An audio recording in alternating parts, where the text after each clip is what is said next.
새틀이 갖춰지는 행복이라는 제목으로 고린도후서 5장 11절에서 19절 말씀을 가지고 하나님 말씀을 증거하도록 하겠습니다. 할렐루야. 주위에 계신 성도님들과 축복의 인사를 나누겠습니다. 참 행복해 보이십니다. 우리의 행복을 나누며 삽시다. 벌써 5월이 시작되었습니다. 오늘은 어린이날이기도 합니다. 그리고 5월은 1일 날은 근로자의 날이었고 또 8일은 어버이날, 15일은 스승의 날, 21일은 부부의 날, 이렇게 많은 행사들이 있어서 분주한 그런 날입니다. 부모 노릇도 잘해야 되고 자녀의 도리도 지켜야 하며 학부형으로서 선생님들도 챙겨드리고 참 할 일이 너무 많습니다. 그래서 삶의 리듬이 깨어지기 쉬운 달이기도 합니다. 이러한 때에 우리 성도들이 붙잡고 살아야 할 말씀이 무슨 말씀입니까? 잠언 16장 7절 말씀입니다. 사람의 행위가 여호와를 기쁘시게 하면은 그 사람의 원수라도 그와 더불어 화목하게 하시니라, 이렇게 말씀하고 있습니다.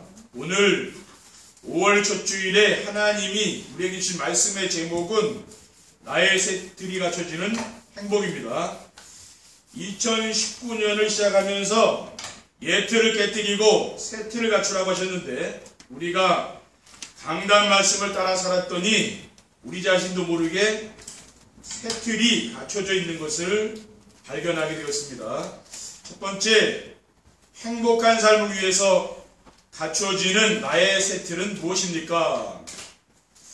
나 중심의 삶이 그리스도 중심으로 바뀌는 것입니다. 모든 사람들은 행복한 삶을 위해서 노력을 하고 있습니다. 그런데도 행복한 사람이 많지 않은 것은 행복을 환경에서 찾기 때문이죠. 대부분의 사람들은 환경이 좋아지면은 행복할 것이라는 착각을 가지고 살아갑니다. 환경이 좋다 해서 꼭 행복해지는 것은 아니죠. 그런데 저는 하나님의 말씀을 따라 살았더니 제 삶의 중심이 나 중심에서 그리스도 중심으로 바뀌게 되었습니다. 자기 중심의 삶에서 그리스도 중심으로 바뀌면은 무엇을 먹고 마실까 고민하지 않고 일용할 양식을 주신 하나님께 감사를 하게 됩니다. 마태복음 6장 31절에서 32절에 그러므로 염려하여 이르기를 무엇을 먹을까 무엇을 마실까 무엇을 입을까 하지 말라. 이는 다 이방인들이 구하는 것이라 너희 하늘 아버지께서 이 모든 것이 너에게 있어야 할 줄을 아시느니라고 했습니다. 그리고 데살로니가서 5장 16절에서 18절에 보면 항상 기뻐하라, 쉬지 말고 기도하라, 범사에 감사하라. 이것이 그리스도 예수 안에서 너희를 향하신 하나님의 뜻이라고 했습니다. 우리가 늘 감사하며 사는 것, 그것이 주님이 우리에게 원하시는 것이죠. 그리고 오직 나밖에 몰랐던 삶이 그리스도와 이웃을 생각하며 사는 삶으로 변화되었습니다. 마태복음 22장 37절에서 40절에 보면 예수께서 이르시되 내 마음을 다하고 목숨을 다하고 뜻을 다하여 주 너의 하나님을 사랑하라 하셨으니 이것이 크고 촉대되는 계명이요 둘째도 그와 같으니 내 이웃을 내 자신같이 사랑하라 하셨으니 이 두 계명이 온 율법과 선지자의 강령이니라. 우리가 정말 이웃을 생각하며 살 수 있는 그러한 사람들로 우리가 변화된 거 아닙니까? 그리고 세상의 문화를 즐겼던 삶이 성경 말씀을 보고 기도하는 삶으로 변화되었습니다.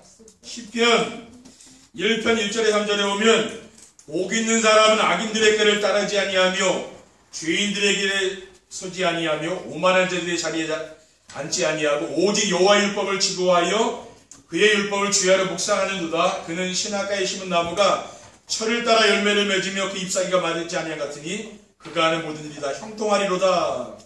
그러니까 우리가 세상 문화를 즐기는 삶에서 이제는 성경을 읽고요. 또 그 말씀을 붙잡고 기도하고 이렇게 이제 삶이 이제 변화되는 거지요. 그리고 물질 중심의 삶이 하나님 나라 중심으로 바뀌는 것입니다. 물질 중심의 삶이 하나님의 나라를 누리는 삶으로 변화되기 때문에 육신밖에 몰랐던 내가 영적 세계에 관심을 갖게 되는 것입니다. 히브리서 11장 6절에 보면 믿음이 없이는 하나님을 기쁘시게 하지 못하나니 하나님께 나아가는 자는 반드시 그가 계신 것과 또한 그가 자기를 찾는 자들에게 상 주시는 이심을 믿어야 할지니라고 했습니다. 그러니까 믿음이 없이는 우리가 하나님을 기쁘시게 할 수 없는 거죠. 우리가 교회에 다 앉아있지만은 믿음이 없으면은요 하나님을 기쁘게 할 수 없다 그랬어요. 하나님은 지금도 살아계셔서 뭡니까? 자기를 찾는 자들에게 상 주시는 이시라고 그랬거든요. 그리고 재물에만 관심이 있었던 내가 하나님에 대해 관심을 갖게 된 것입니다. 마태복음 6장 24절에 보면 한 사람이 두 주인을 섬기지 못할 것이니 혹 이를 미워하고 저를 사랑하거나 혹 이를 중히 여기고 저를 경히 여깁니다. 너희가 하나님과 재물을 겸하여 섬기지 못하리라고 주님께서 말씀하셨습니다. 우리가 늘 재물, 돈 버는 데만 관심이 있던 그런 사람이 이제는 하나님께 내가 관심을 갖게 된 거죠, 이제는. 그래서 우리의 인생이 이제 변화된 거 아닙니까? 그리고 육신의 형제와 가족 중심의 삶이 성도들과 교회 중심의 삶으로 바뀌었습니다. 사도행전 2장 44절에 47절에 보면 믿는 사람이 다 함께 있어 모든 물건을 서로 통용하고 또 재산과 소유를 팔아 각 사람의 필요를 따라 나눠주며 날마다 마음을 같이하여 성전의 먹이름 쓰고 집에서 떡을 떼며 기쁨과 순전한 마음으로 음식을 먹고 하나님을 찬미하며 또 온 백성에게 칭송을 받으니 주께서 구원받는 사람을 날마다 더하게 하시느라고 했습니다. 그러니까 이렇게 초대교회 성도들은 뭡니까? 날마다 집에서 모이고 날마다 성전에 모였다 그랬잖아요. 정말 예수 그리스도를 믿는 사람은 육신의 형제보다 더 누가 가깝습니까? 우리 성도들이 더 가까운 사이입니다. 그렇죠? 저는 그렇더라고요. 우리 친척이나 제가 아는 사람보다 뭡니까? 우리 성도들이 더 가까운 사람같이 느껴지는 거예요. 그렇죠? 그러니까 거기에 제가 관심을 많이 쏟게 되는 거예요. 왜 그랬습니까? 삶이 바뀐 거죠. 옛날에는 늘 내 가족, 내 자녀 요거밖에 몰랐잖아요, 우리가. 근데 이제는 뭡니까? 이제는 그 삶이 변화가 된 거라. 오히려 교회가 내 가정 같고요. 이렇게 바뀐 거죠. 그리고 성공 중심의 삶이 오직 성령 충만과 증인의 삶으로 바뀌는 것입니다.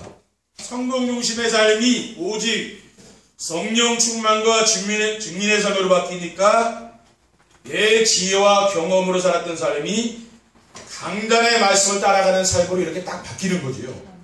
히브리서 4장 12절에 보면 하나님의 말씀은 살아있고 활력이 있어 저위에 나선 어떤 것보다도 이리하여 혼과 영감이 관절과 구슬을 찢어 쪼개기까지 하며 또 마음의 생각과 뜻을 판단한다고 했습니다. 그리고 사람들과 경쟁하며 살았던 삶이 양보하고 도와주는 삶으로 이렇게 바뀌었습니다. 에베소 5장 31절에서 32절에 너희는 모든 악독과 노함과 분냄과 떠드는 것과 비방하는 것을 모든 악의와 함께 버리고 서로 친절하게 하며 불쌍히 여기며 서로 용서하기를 하나님이 그리스도 안에서 너희를 용서하신 것 같이 하라 이렇게 말씀하고 있습니다. 우리가 늘 세상 사람들과 늘 경쟁하며 살았지 않았습니까? 그랬던 삶이 이제는 뭡니까? 양보하는 삶으로 그렇죠. 그렇게 바뀐 거예요.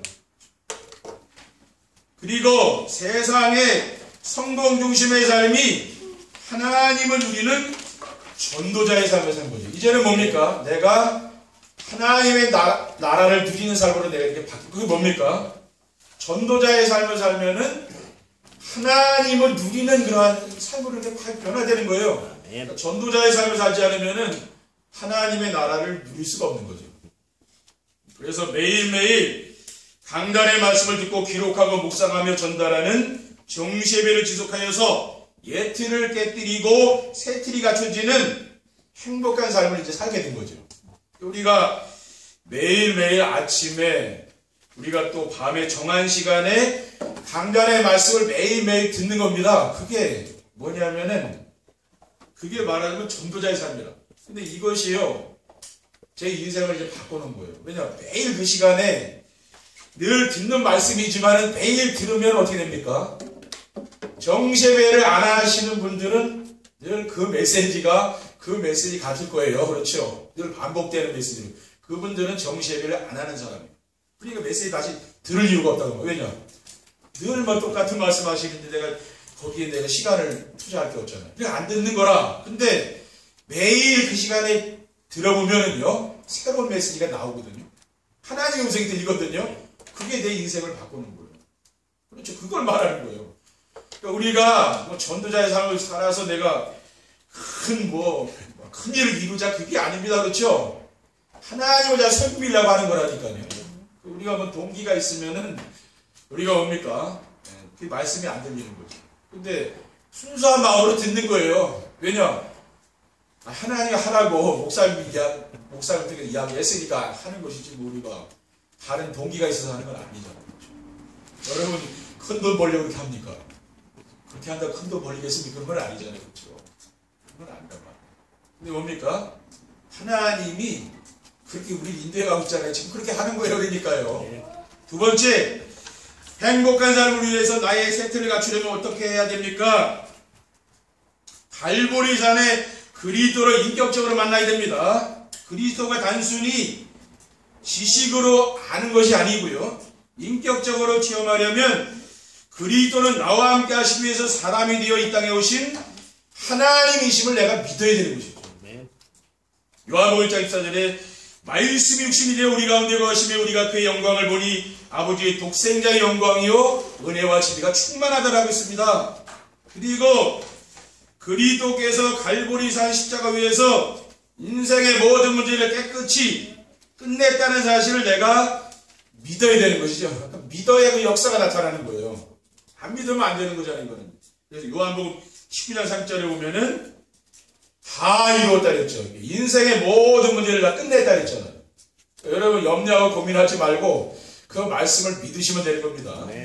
그리고 그리스도를 영접하면은 하나님 자녀의 권세를 얻고 새로운 피조물로 바뀌게 됩니다. 고린도서 5장 17절 오늘 본문 말씀 보면은 그런즉 누구든지 그리스도 안에 있으면 새로운 피조물이라 이전 것은 지나갔으니 보라 새 것이 되었도다라고 했습니다. 우리가 이 말씀을 내가 믿는다는 건 뭡니까? 지금 내 삶이 완전히 지금 바뀌어서 그걸 믿는 건 아니잖아요. 내 행위가 바뀐 건 아니잖아요. 근데 이거 뭡니까? 이 말씀대로 하나님이 우리를 새로운 피조물로 만들어주신 거 아닙니까? 그것을 믿는 거죠. 많은 사람들은 자꾸 행위가 자꾸만 바꾸길 원하잖아요. 그게 아니죠. 그렇죠? 그것은 오랜 시간이 지나면은 점차적으로 변화되는 것이고 우리에게 믿음이 이 말씀이 믿어지는 거죠. 그래야 말씀이 들어가야 내 이런 뭡니까? 내 습관도 바뀌는 거예요. 근데 말씀이 담기지 않으면은 그거는 평생 안 바뀌는 거죠. 그리고 그리스도를 통해서 이루어진 하나님 나라를 체험해야 됩니다. 그리스도께서 천국에 가까이 왔으니 회개하고 복음을 믿으라 했어요. 마가복음 1장 15절에 보면 이르시되 때가 찼고 하나님의 나라가 가까이 왔으니 회개하고 복음을 믿으라 라고 했습니다. 그리고 하나님의 나라는 어떤 것입니까?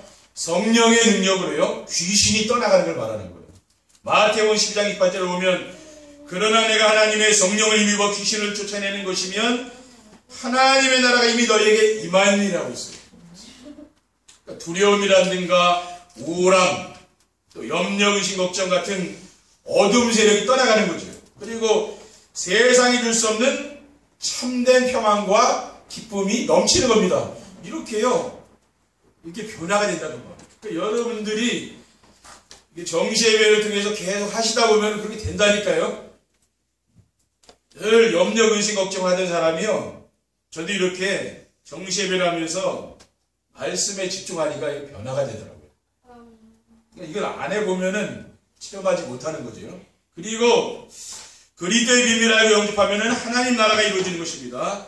로마서 8장 1절에 2절에 보면 그러므로 이제 그리스도 예수 안에 있는 자에게는 결코 정죄함이 없나니 이는 그리스도 예수 안에 있는 생명의 성령의 법이 죄와 사망의 법에서 너를 해방하였습니다 라고 했습니다.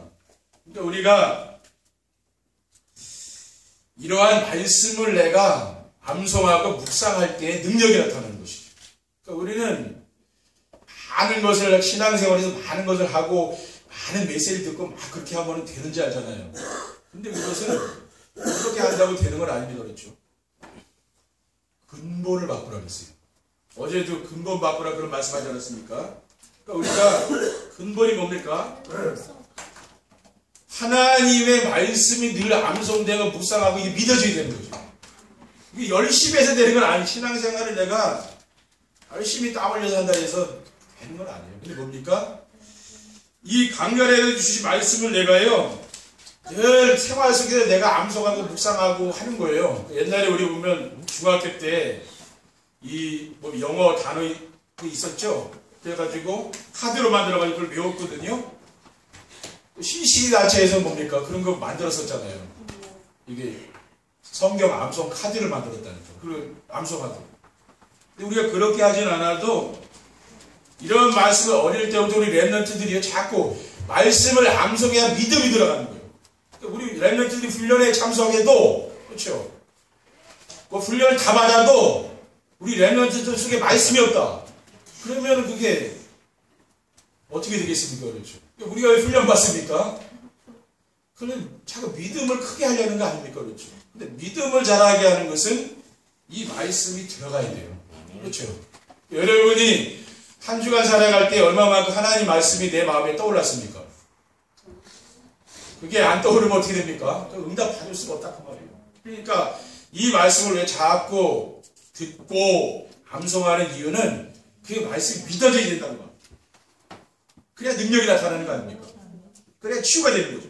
그리고 그리스도께서 언약으로 주신 성령 충만을 사실적으로 체험해야 됩니다. 성령 충만이 무엇인가 하면은 내 기준과 수준과 표준이 없어지는 걸 말해요. 그러니까 내가 없어지는 걸 말하죠. 우리는 내가 살아가지고 막, 그렇죠? 내가 살아가지고 역사하니 그게 문제되는 거 아닙니까? 그렇죠? 내가 죽으면은 아무 문제 안 되는, 내 가정에서도 내가 입 딱 다물고 있으면은요, 아무 문제 없어요. 근데 뭡니까? 이게 말 안 듣잖아, 입이. 가만히 있으니까, 그렇죠? 활개를 치고 다니는데. 그러니까 힘든 거 아니에요. 그리고 내가 죽는 게 그게 성령 충만이라니까. 그렇죠? 그리고 성령 충만이 뭐냐? 내 지혜와 경험을 따라가지 않는 것입니다. 그래서 사도행전 8절에 뭐라고 했습니까? 오직 성령 충만 받으면은 권능 받고 땅끝까지 증인되겠다 그랬죠. 이거는 내 능력이 아니라 성령 충만이다. 그리고 스가랴 4장 6절에 보면은 만군의 여호와께서 말씀하시되 이는 힘으로 되지 아니하며 능력으로 되지 아니하고 오직 나의 영으로 되느니라라고 했습니다. 이것은 우리의 힘으로 능력으로 안 된다는 말이에요. 그렇죠? 여러분이 가지고 있는 이런 영적인 문제, 이런 정신 문제, 이게 치유됩니까? 내 능력으로 안 되는 거예요. 근데 성령 충만 받으면 어느 날 없어진다는 말이에요. 그렇죠? 어느 날 없어지는 거예요.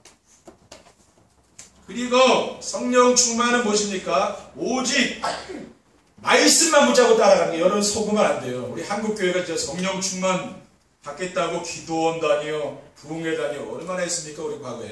그렇죠? 그래서 성령 충만 받았는데 몇일 갑니까? 그게 며칠 그 산에서 내려오면 다 쏟아버리는 거예요. 또 은혜가 많은 거 다 쏟아버리고 원래대로 돌아가잖아요. 그렇죠? 그게 뭡니까? 뭐 진짜 성령 충만 받은 건 아니다. 그러니까 성령 충만은 뭡니까? 강단에서 떨어진 이 말씀, 이것만 따라가시면 된다는 말이에요.